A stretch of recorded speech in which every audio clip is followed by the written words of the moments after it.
Saan ka na naman gumala, pusa, ha?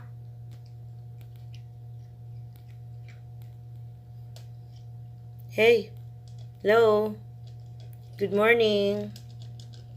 Good morning, Mix. Mix. Ito ang aking pusa. Araw-araw gumagala sa rooftop. Dumi-dumi mo na, Mika. Grabe. Aba ng buntot mo. Maligo ka muna, Mika, ha?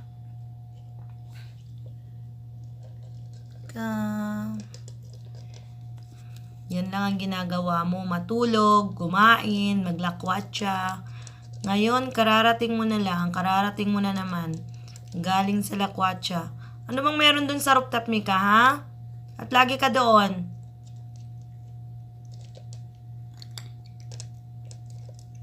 Ito ang aking pusang. Hindi naman siya makulit. Mabait siya. Pero yun nga lang, kada 1:30 a.m., siya ay lumalabas. Siya ay pumupunta doon sa rooftop. Ayaw niyang paliguan. Grabe. Ito ang pusa ko sa Riyadh. Ito lang naman kasama ko eh. Hello. Hello. Kaya hindi ko siya i-istorbohin kapag kumakain siya.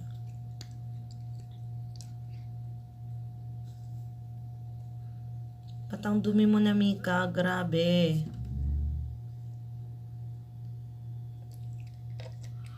Alam mo, kapag may pusa ka, dapat hindi ka madidiri.